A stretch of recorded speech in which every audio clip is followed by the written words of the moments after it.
فلا هادي له ونشهد أن لا إله إلا الله ونشهد أن محمدا عبده ورسوله أرسله بالحق بشيرا ونذيرا بين يدي الساعة من يطع الله ورسوله فقد رشد ومن يعصهما فإنه لا يضر إلا نفسه ولا يضر الله شيئا وصلى الله على النبي الأمي وعلى آله وصحبه وسلم تسليما كثيرا كثيرا أما بعد فقد قال الله تعالى في كتابه الكريم بعد أعوذ بالله من الشيطان الرجيم إن الذين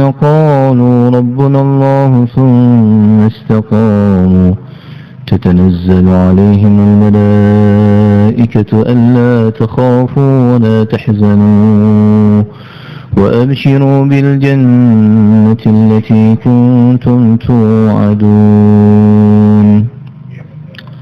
وقال النبي صلى الله عليه وسلم في معنى الحديث لا يؤمن أحدكم حتى يكون هواه تبعا لما جئت به أو كما قال صلى الله عليه وسلم. Segala puji bagi Allah Ta'ala serta salawat dan salam kepada baginda Rasulullah Sallallahu Alaihi Wasallam. Para alim ulama yang mulia, bapak-bapak hadirin yang dirahmati oleh Allah Subhanahu Wa Ta'ala.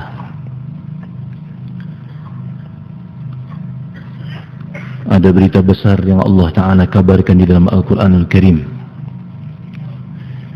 yang berita tersebut tidak ada keraguan di dalamnya.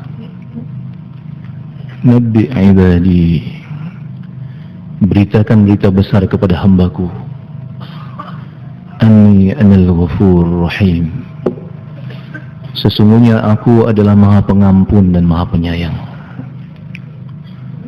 Wa anna adabi huwal adabul alim, dan adabku adalah adab yang sangat pedih. Allah Jalla Sya'nu firmankan dalam Al-Quran, beritakan berita besar kepada hambaku bahwasanya aku adalah maha pengampun dan maha penyayang, dan sesungguhnya azabku adalah azab yang sangat pedih. Sebelum Allah Ta'ala menyebutkan bahwasanya azabnya Allah Ta'ala itu sangat pedih, dalam ayat tersebut dimulakan terlebih dahulu bahwasanya Allah Ta'ala itu maha pengampun dan maha penyayang. Lamma qadallahu al-khalq, ketika Allah Ta'ala menetapkan penciptaan makhluk-makhluknya, kataba fi kitabih, Allah Ta'ala perintahkan untuk ditulis di Lauhil Mahfuz. Apa yang Allah perintahkan untuk ditulis? Inna rahmati ghalabat ghadabi, sesungguhnya rahmatku mengatasi kemurkaanku. Dalam riwayat yang lain, inna rahmati sabaghat ghadabi, sesungguhnya rahmatku mendahului kemurkaanku. Sebetulnya sifat Allah Ta'ala itu sempurna semuanya, tidak ada yang mengatasi satu sama lain karena semuanya sempurna. Tetapi kita dapati kesan yang nampak di hadapan kita betapa kasih sayang Allah Ta'ala itu begitu luar biasa. Luar biasa kasih sayang Allah Ta'ala. Bahkan satu di antara Asma'ul Husna Allah Ta'ala itu adalah Al-Halim, zat yang begitu bijaksananya, la yu'jilu bil khataya, zat yang tidak menyegarkan azab kepada hambanya, padahal sebetulnya hamba tersebut sudah layak untuk mendapatkan azab dari Allah Ta'ala. Allah Subhanahu wa Ta'ala adalah zat yang maha pengasih dan maha penyayang. Begitu sayangnya Allah Ta'ala kepada hambanya, ketika mendapati seorang hamba kembali kepadanya setelah hamba tersebut jauh darinya, yang sebetulnya dirahmatullah, Seseorang yang kembali pada Allah Ta'ala juga adalah dengan taufik dari Allah Ta'ala. Tetapi begitu ridhonya Allah Ta'ala, begitu senangnya Allah Ta'ala mendapati hambanya yang telah jauh darinya kemudian kembali kepadanya. Bahkan lebih ridho, lebih senang daripada kegembiraan yang seseorang yang dia dalam perjalanannya menunggangi ontanya, kemudian di atas ontanya tersebut ada persediaan makanan, persediaan untuk safar dalam perjalanan, kemudian singgah di satu tempat yang tidak ada sebab-sebab kehidupan. Dia tambatkan tali kendali ontanya, dia singgah di tempat yang tidak ada sebab-sebab kehidupan, tidak ada yang tinggal di sana, tidak ada sebab-sebab kehidupan, tidak ada makanan, tidak ada minuman. Yang ada hanya onta bersamanya, yang ada makanan di atas unta tersebut dan minuman untuk safar. Kemudian dia beristirahat sejenak. Ketika dia terjaga dari tidurnya, maka ontanya sudah tidak ada lagi. Dia cari ke sana kemari dalam keadaan panas terik. Tidak ada yang bisa ditanya, tidak ada yang bisa dimakan, tidak ada yang bisa diminum. Letih, keadaan yang begitu susah. Kemudian akhirnya begitu letihnya dia, sampai akhirnya dia terbaring dan kemudian tertidur sejenak dalam keadaan lapar yang luar biasa. Dan ketika terjaga, maka dia dapati kembali ontanya ada di sampingnya. Maka begitu gembiranya orang tersebut, begitu senangnya orang tersebut. Dan seseorang itu ketika terlalu gembira kadang-kadang sulit untuk mengontrol pembicaraannya, sulit untuk mengatur pembicaraannya. Dan begitu gembiranya sampai-sampai digambarkan dalam hadis, begitu senangnya, begitu gembiranya, luapan kegembiraan yang luar biasa, sampai dia salah berucap, yang maksudnya bukan seperti yang dia ucapkan. Apa yang dia katakan? Allahumma anta abdi wa ana rabbuk. Ya Allah, engkau adalah hambaku dan aku adalah Rabbmu. Padahal maksudnya ya Allah, karena begitu gembira. Ini hadis menggambarkan betapa gembiranya orang tersebut, begitu senangnya orang tersebut, begitu bahagianya orang tersebut, sukacita yang luar biasa, dalam keadaan lapar yang luar biasa, letih yang luar biasa. Lalu dia dapati onta ada di hadapannya yang masih ada makanan, minuman. Kemudian karena begitu gembira dia salah berucap, ya Allah, engkau adalah hambaku dan aku adalah Rabbmu. Padahal maksudnya, ya Allah, engkau adalah Rabbku dan aku adalah hambamu. Maka Nabi SAW menjelaskan bahwasanya Allah Ta'ala lebih ridha, lebih senang kama yaliku bisya'nih, lebih ridha ketika mendapati hambanya yang telah jauh darinya, kemudian hamba tersebut kembali kepadanya, lebih ridha daripada gembiranya orang tersebut mendapati kembali ontanya. Lalu kalau Allah Ta'ala begitu ridha dengan seseorang yang telah jauh darinya kembali kepadanya, bagaimana ridhanya Allah Ta'ala kepada seseorang yang berusaha agar setiap hamba Allah kembali kepada Allah Ta'ala. Oleh karena itulah kenapa para anbiya alaihi wassalam menjadi kekasih-kekasih Allah, karena tidak ada keinginan mereka melainkan bagaimana seluruh manusia kembali kepada Allah, kenal dengan Allah, mengenal kehebatan Allah, mengenal kasih sayang Allah, keagungan Allah, kesempurnaan Allah, kesucian Allah. Bagaimana di setiap hati umat manusia ada keyakinan atas kehebatan Allah, bahwa Allah adalah zat yang maha sempurna. Begitu sempurnanya Allah sampai Nabi SAW sendiri mengakui kelemahannya. Untuk memuji Allah Ta'ala sebagaimana agungnya Allah pun beliau mengakui kelemahan, tidak mampu untuk memuji Allah sebagaimana agungnya Allah Ta'ala. Allahumma la ussi sana'an alaika anta kama asnaita ala nafsik. Ya Allah, hamba tak mampu untuk menghitung pujian kepada zatmu sebagaimana semestinya. Engkaulah yang berhak dan mampu untuk memuji zatmu sebagaimana engkau berhak untuk dipuji. Hadirin rahmatullah, Allah adalah zat yang maha pengasih dan maha penyayang. Begitu sayangnya Allah Ta'ala sampai dijelaskan oleh para ulama, diseru kita dengan penuh kasih sayang. Fa'aina tadhabun? Mau kemana kalian hamba-hambaku? Mau kemana kalian? Fa'aina tadhabun? Mau kemana kalian? Diseru oleh Allah. Ya ayyuhal insan, ma gharraka bi rabbikal karim. Begitu pemurahnya Allah, begitu agungnya Allah, begitu sempurnanya Allah, kalian lari kepada selain aku. Ayuqra'u babu ghairi wa babi maftuhun. Bagaimana mungkin diketuk pintu selain daripada pintuku, sedangkan pintuku selalu dalam keadaan terbuka. Ada satu orang waliullah, beliau merenungkan ayat Allah sembari bermunajat kepada Allah. Beliau bermunajat kepada Allah, ya Allah, Engkau firmankan di dalam Al-Quran, faqula lahu qawlan layyina la'allahu yatadhakkaru aw yakhsha. Wahai Musa dan Harun, berkatalah kalian berdua kepada Fir'aun itu dengan lemah lembut, agar dia mengambil pembelajaran dan dia takut kepada Allah. Lalu waliullah tersebut bermunajat, wahai Allah, hadza rifquka biman yaqul ana ilah, wa kaifa rifquka biman yaqul anta ilah.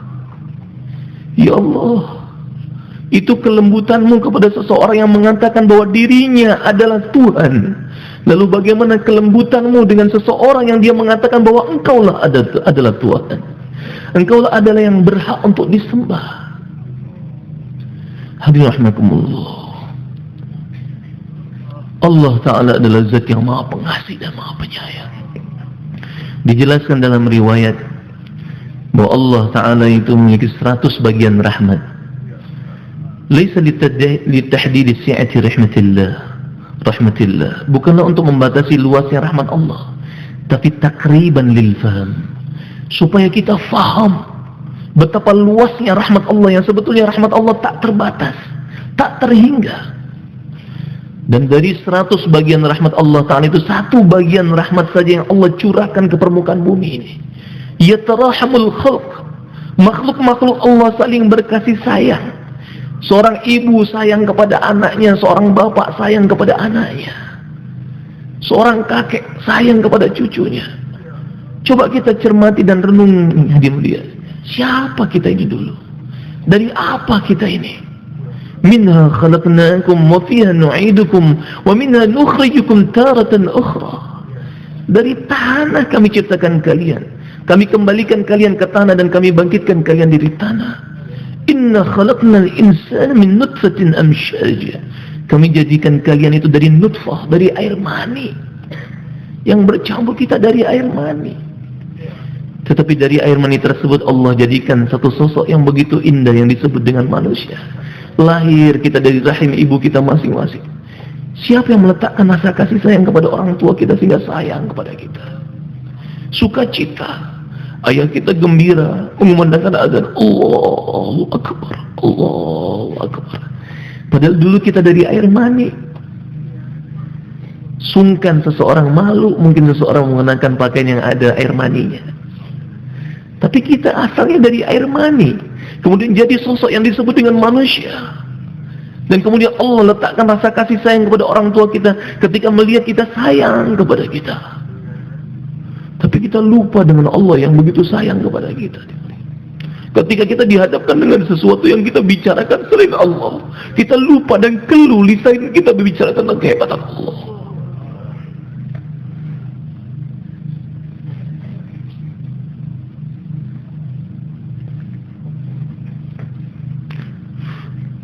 Padahal menyebut Allah, mengingat Allah adalah obat.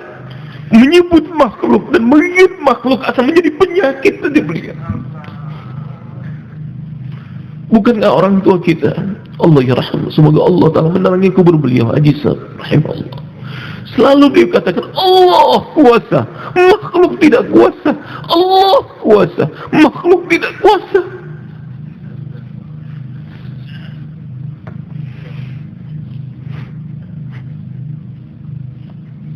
Yatarahman,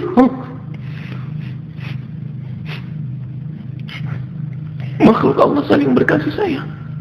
Bukan kebetulan nanti beliau. Enggak ada yang kebetulan dalam dunia ini.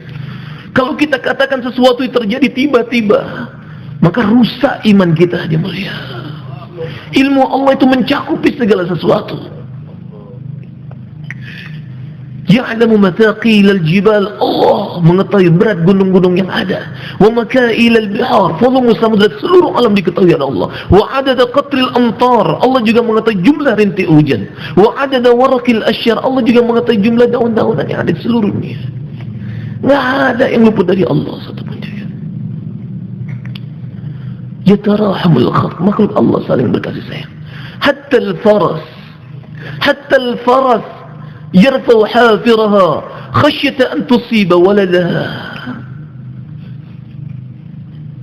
Bahkan seekor kuda akan mengangkat kakinya, jangan sampai menginjak anaknya. Dan itu adalah satu bagian rahmat Allah Ta'ala yang Allah curahkan ke permukaan bumi ini. Lalu bagaimana apa yang Allah sembunyikan nanti Allah simpan bagi kita orang yang beriman di dalam surganya Allah di akhiratnya Allah.